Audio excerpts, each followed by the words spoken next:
반갑습니다. 예, 이제 저희가 좀 함께 좀 얘기를 나누고 싶은 주제가 오늘날의 어떤 파리의 모습입니다. 파리하면 많은 사람들이 19세기의 도시라고 생각들을 많이 해요. 그런데 20세기 후반에 아주 여러 파리의 구석구석에서 현대적인 어떤 도시 재생 사업들이 있었고, 그걸 통해서 아주 또 현대적인 모습을 같이 또 그 19세기적인 모습과 더불어 20세기 후반, 21세기 현재의 초현대적인 어떤 모습까지 갖추고 있습니다. 그래서 파리를 파리답게 만드는 도시 재생 사업에 대해서 좀 이렇게 얘기를 해보고자 합니다.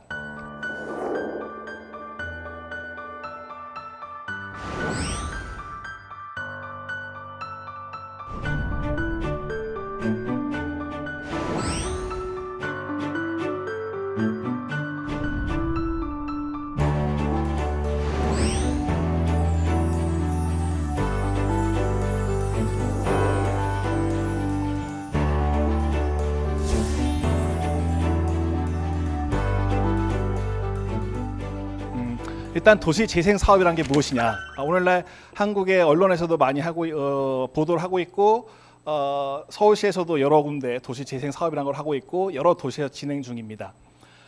대체적으로 2차 대전이 끝나고 나서 전 세계 그 자본주의, 자유민주주의 시장 질서가 아주 빠르게 성장을 합니다. 그러다가 1970년대 초중반부터 위기에 빠지면서 세계 경제가 안 좋아져요. 그러다 보니까 이제 도시라는 게 보통 생산 활동이 많이 일어나는 곳이죠. 소비 활동과 더불어. 그럼 생산 활동이라는 건 공장이라든지 작업실, 작업장들이 경제가 안 좋아지니까 다 문을 닫게 되죠. 그럼 이제 도시가 침체에 빠지고 쇠락할 수밖에 없어요. 이럴 때 지자체라든지 정부가 도시의 낡은 낙후된 어떤 지역들을 그러니까 재개발하면서 뭔가 활력을 불러일으키고자 하는 사업. 새롭게 사람들이 또 일자리도 막 생겨나고 사람들도 모여들게 하고, 그래서 활기차게 만드는 사업을 이제 도시 재생 사업이라고 합니다. 그런데 이제 도시 재생 사업은 문제가 뭐냐면 우리나라도 각종 이제 도시 재생 사업의 문제점으로 많이 언급되고 있지만, 그러니까 젠트리피케이션이라는 현상이 나타나요. 젠트리라는 거는 근대 초기에 영국의 땅을 점점 넓혀가는 지주 계층들을 얘기하는데, 애초에 이제 20세기 중반에 영국의 그 학자들이 런던의 낡은 저렴한 어떤 집들을 사들여 가지고 막 리모델링을 화려하게 하면서 비싸게 팔면서 애초에 살던 어떤 그 중하층은 이제 쫓겨나고 중상층이 도시의 어떤 아파트로 들어오는 현상을 근대 초기에 부동산 토지 소유를 넓혀가는 젠트리와 같다. 그러면서 이제 젠트리피케이션이라는 단어를 쓰기 시작했습니다. 보통 우리가 이제 그 상가가 새롭게 리모델링하면서 임대료를 확 올려버리면 그때까지 막 장사했던 사람들은 비싼 임대료를 감당 못하고 쫓겨갈 수밖에 없는 이런 상황이 이제 젠트리피케이션이라는 거죠. 그런데 영국이나 이제 미국, 그러니까 도시 재생 사업은 전 세계에서 20세기 막바지에 1980년대, 90년대, 2000년대 들어와서 계속 진행 중인데, 많은 나라들이 그런 젠트리피케이션 현상이 나타나고 있어요. 그런데 다행히도 파리에서는 그런 현상이 거의 안 나타나고 있습니다. 그 이유는 뭐냐면 도시 재생 사업을 하는 데 있어 가지고 단순히 어떤 상업 시설을 넓히거나 주거 아니면 오피스 이런 것만 넓히는 게 아니라 대부분 공공 용도로 재개발을 해요. 그러니까 공원으로 정비한다든지 도서관으로 바꾼다든지 박물관으로 바꾼다든지, 물론 이제 그 주변에 주택들이 들어서기도 하지만 다른 나라의 사례에 비해서는 상당히 어떤 공공의 성격을 강하게 띠고 있는 도시 재생 사업을 프랑스는 하고 있습니다. 예, 이거는 이제 파리의 고가 산책로와 예술 고가로라고 하는 건데 우리에게 익숙해요. 왜냐하면 서울 7017이라는 게 있죠. 서울의 7017이 고가도로가 70년에 완성돼서 17년에 지금 산책로로 변했기 때문에 7017인데, 그것이 많이 모델로 차용했던 건 뉴욕에 있는 하이라인이라는 거예요. 도심 고속도로의 한 구간을 그 산책로로 바꿨죠. 근데 그 시작이 어디냐? 그 시작이 파리였습니다. 예, 이런 모습이에요. 과거에 여기가 도시 그 전차 철로가 있었던 곳이에요. 기차들이 빠져나가는 곳이었어요. 근데 이거를 이제 옥상 정원으로 다 바꿨고, 그 위에 철로 밑에는 이렇게 카페라든지 레스토랑이라든지 또 가난한 예술가들의 작업장으로 저렴하게 임대해 주면서 예술 산책로라는 이름을 갖게 됐습니다. 뭔가 그 기능을 상실했을 때 과거에 그곳에서 있었던 역사적 흔적, 경제 활동의 어떤 그 사용되었던 건축물이라든지 구조물들을 다 파괴하거나 없애지 않고 그 그대로 남겨둔 속에서 새로운 용도로 활용하는 거죠. 재활용하는 거죠. 그게 이제 사람들에게 도시가 늘 혁신을 통해서 빠르게 변해가지만 과거에 이 도시 한 동네 한 구역에서 누가 살고 있었고 어떤 활동이 있었다는 것을 끊임없이 그 남기고 환기시키면서 뭔가 그런 경험들을 후세가 이어가게끔 해주는 이런 어떤 그 도시 재생 사업입니다.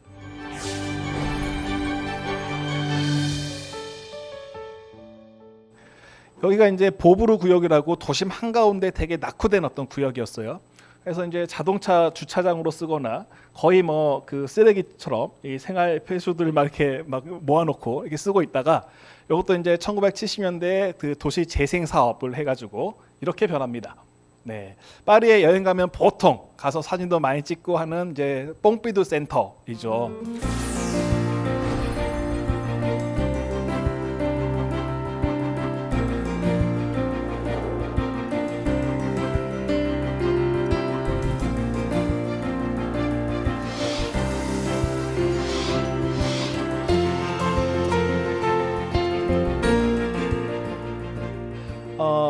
드골 대통령이 1969년에 대통령에서 하야하고 나서 대통령에 당선된 조르주 뽕피두 대통령 시기에 이게 이제 계획이 도시재생 사업을 통해 가지고 만들어져서 대통령의 이름을 땄습니다. 이 건축물은 1970년대 중반에 들어섰을 때 많은 사람들이 놀라게 했어요. 왜냐하면 겉으로 모든 게 막 드러나 있는 느낌이죠. 뭐 배관 같은 거라든지 보통 우리가 그 전까지 봐왔던 건축물은 눈에 보이지 않는 곳에 다 숨어 있습니다. 뭐 그 전기라든지 그러니까 뭐 이런 어떤 환풍기라든지.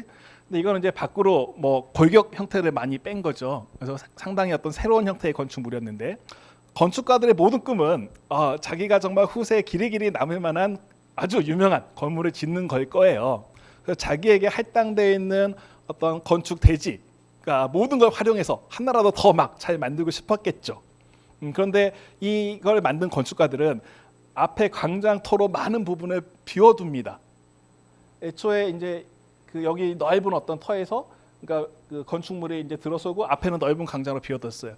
그래서 이제 설계할 때부터 계속해서 그 이 지역 주민들이라든지 다양한 어떤 대화를 통해 가지고 이 도심 한가운데 뭔가 복합 문화센터를 만들면서 애초에 그 서양에서 도시가 가지고 있는 중요한 기능들이 많은 사람들이 자유롭게 모여서 토론하고 뭐 경제 활동도 하고 정치적인 토론도 하고 뭐 이런 것이죠.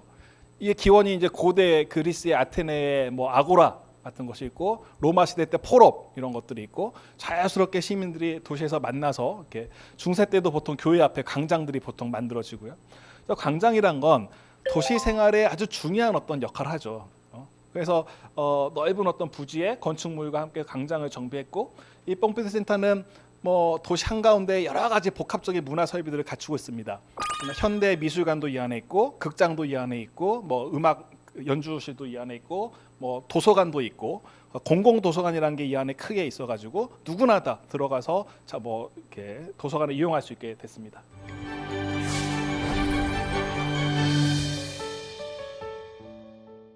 대도시니까 사람들이 먹고 사는 생필품들이 공급돼야 될 것이고 파리의 19세기부터 20세기 중반까지 존재했던 가장 큰 도살장입니다. 도축장. 우리나라로 하면 서울로 하면 마장동 뭐 이런 것이죠. 그래서 이게 이제 20세기 초반의 모습이에요. 그런데 이게 이제 도시 위생상의 문제도 있고 요즘에는 다 이제 그 운송 수단이라든지 냉장 포장 이런 게 잘 되기 때문에 20세기 중반 이후에 도시 한가운데 이런 도축장이 있는 것에 대한 어떤 회의가 생기면서 이거를 이제 도축장을 없애게 됩니다. 없애고 나서 벌어진 공터를 무엇으로 활용할 것이냐. 돈벌이 하려면 그냥 아파트 지어서 분양하면 돼요. 그런데 그렇지 않았어요. 과거에 이곳에서 있었던 이런 건축 형태 이 골격들을 그대로 살려놓고 그러면 넓은 어떤 형태를 문화예술 공연장으로 탈바꿈시킵니다. 오늘날의 모습입니다. 도축장의 형태를 그대로 놔두고 안에서 주로 재즈 페스티벌 같은 것도 열리기도 하고 그다음에 여기가 부지가 되게 넓어요. 파리의 동북쪽인데 그래서 이제 그 여기가 이제 도축장이었던 곳이고 이 뒤쪽에 이제 과학공원이라는 것이 만들어졌고요. 음악 연주하는 곳도 있고요. 몇 년 전에 우리나라의 그 K-팝 스타들이 또 여기 가서 공연한 적이 또 있습니다. 이게 그 위치가 중요한데 파리의 동북쪽이에요. 파리의 동북쪽은 파리에서 가장 낙후하고 가장 가난하고 가장 하여간 하층들이 사는 동네입니다. 애초에 오스만화를 통해서 19세기의 중반에 도시가 바뀌면서 그 전까지는 노동자들이 도심에 많이 살다가 쫓겨났는데 서쪽으로는 못 가요. 서쪽은 비쌌어요. 집값이. 왜냐하면 파리 서쪽으로는 바로 베르사유로 연결이 되기 때문에 이미 뭐 17세기, 18세기부터 귀족들이 파리 서쪽에 이렇게 베르사유 가까운 쪽에 터를 잡고 살았거든요. 그래서 이제 동쪽, 북쪽 이쪽이 이제 가난한 노동자들, 이민 노동자들이 주로 사는 곳이고, 그래서 20세기에도 가장 파리에서 낙후된 곳이었어요. 과거에 관광객들은 절대 안 가는 그런 동네였죠. 그런데 그 지역을 새롭게 이제 그 개편하면서 각종 문화시설, 과학공원, 뭐 음악공원 이런 식으로 바꿔놨습니다.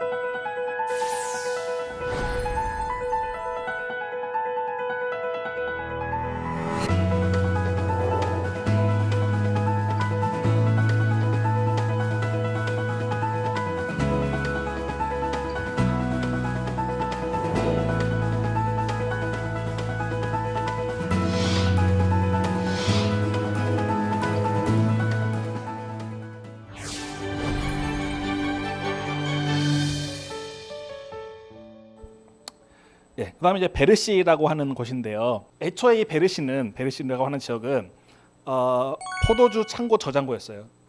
그러니까 프랑스 전역에서 워낙 또 와인 하면 또 프랑스죠. 네, 보르도 지방, 뭐 부르고뉴 지방, 전 세계에서 가장 유명한 프랑스 와인들이 파리에 인구가 많으니까 이제 파리로 계속 이제 수송돼서 판매됐겠죠. 그래서 포도주 저장 창고가 있었던 동네였어요.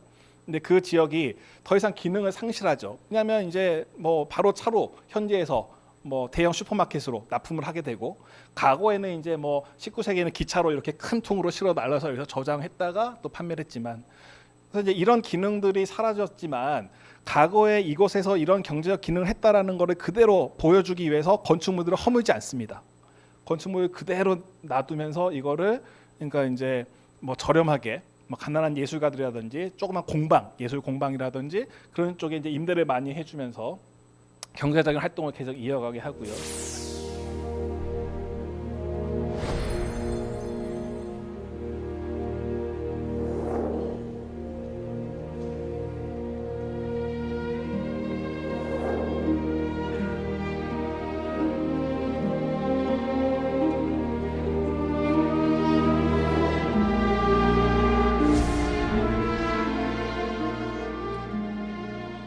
사실 그 도시의 그 지역에 낙후된 지역에 새로운 저런 게 뭐 아까 뭐 시설들이 들어서면 그 주변에 젠트리피케이션이 안 나타날 수가 없을 것 같거든요.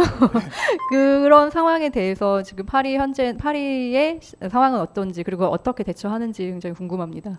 뭐 아주 또 어려운 질문을 주셨네요. 젠트리피케이션이 전혀 안 나타나는 건 아니에요. 분명히 나타나요. 프랑스 파리에서 그런 것들이 이제 일어났을 때, 그러니까 분명히 주변에, 그러니까 이 동네가 갑자기 좋아졌으니까, 멋져졌으니까 동네에 이제 임대료가 오르긴 해요. 오르긴 하는데 의외로 유럽에 프랑스를 비롯해서 많은 나라에서 공공 임대 아파트 사는 사람이 되게 많아요. 그래서 한번 뭐 들어가면 젊었을 때 거의 뭐 평생을 살 수 있는, 보통 계약이 한 25년, 30년 이렇게 되거든요. 이제 그 재개발을 하면서 그 주거지가 동시에 함께 개발이 되면 그건 보통 공공 임대 아파트로 같이 짓습니다. 그래서 완전히 어떤 고급스러운 아파트로 바꾸는 거는 좀 지양을 하고, 그것도 어쨌든 임대 아파트 형태로 재개발 지역 주변에 이제 아파트들을 좀 만들어 놓고, 그게 베르시 같은 경우에 좀 그랬고요. 다른 지역은 대부분 이제 박물관이나 뭐 도서관이나 그래서 그 주변에 자연스럽게 이제 뭐 집가들이 좀 뭐 상승하는 거는 뭐 있는 것 같고, 다만 이제 그것이 애초에 다른 용도로, 또 다른 어떤 상업적인 용도로 재개발됐을 때에 비해서는 좀 덜하다, 이렇게 뭐 말씀을 드릴 수 있을 것 같아요. 파리가 당연히 이제 공적인 그런 역할이 컸고 공적인 기능에 중시했다는 걸 알겠는데, 모든 도시가 그런 걸 원하잖아요. 근데 그게 안 되는 이유가 공적인 예산이 없어서잖아요. 네. 예산이 없으니까, 재정을 말을 못하니까 이제 시장에 풀게 되고 이제 금융 투기 세력이 오게 되고 그러면 이렇게 그저 그런 도시가 되기 십상인데 파리는 어떻게 그 국가 재정을 다 이렇게 충당할 수 있었는지 그게 좀 궁금합니다. 네, 중요하고 참 어려운 문제죠. 1980년대, 90년대 뭐 그 뉴욕의 뭐 맨하튼의 어떤 몇몇 구역이라든지 런던의 이스트엔드 동쪽 끝 낙후된 지역이라든지 대체적으로 그렇게 좀 상당히 투기성 그 재개발이 많이 이루어졌어요. 그런데 이제 프랑스 같은 경우는 그 시기에 전혀 다른 선택을 했어요. 그러니까 국민들이 대통령 선거에서 사회주의자를 대통령으로 뽑았죠. 프랑스와 미테랑이라는 사람이 7년, 14년 동안 대통령을 했어요. 전 세계 경제가 어차피 자본주의 효율성을 어느 정도는 우리가 다 인정해야 될 수밖에 없는 상황에서 뭔가 이 사회주의자이면서 할 수 있는 게 뭐냐? 그게 이제 공공성을 강화하는 거다. 그래서 이제 시유지나 국유지를 절대 민간업자나 기업에 넘기지 않고 철저하게 그 시민들의 의사 그 수렴을 해가지고 시민들이 원하는 개발의 방향들을 설정하고 그것에 대해서 정부가 지원을 해주고 그러니까 수익성이 나지 않더라도 시민들이 활용할 수 있는 차원에서의 개발을 그냥 하는 그게 이제 1980년대, 90년대 일반적인 어떤 모습이었어요. 처음에 이 강의를 시작할 때 파리를 빠르게 만드는 오늘날의 모습이라고 제가 이제 타이틀을 붙여봤는데 늘 파리는 이제 문화예술의 도시라는 이미지가 워낙 하여간 19세기 이래로 혁명 이후에는 근데 이제 오늘날에도 계속 그런 이미지를 강화시켜 주는 것이 도시의 낙후된 곳을 재개발할 때 그냥 뭐 주상복합이거나 아파트로 만들지 않고 시민들이 대중이 공적인로 활용할 수 있는 뭐 공원 녹지라든지 박물관이라든지 스포츠 시설이라든지 이런 식으로 이제 바꾸고 있다. 이런 것들을 이렇게 이제 현대적으로 바꾸면서 도시 전체 이미지도 좀 더 그 현대적인 모습으로 이렇게 변해 가면서 또 도시에 사는 사람들에게도 다양한 어떤 새로운 문화 공간들을 제공해주고 뭐 이런 모습이 파리의 현대의 어떤 변화의 모습이다 이렇게 말씀드리고 싶습니다.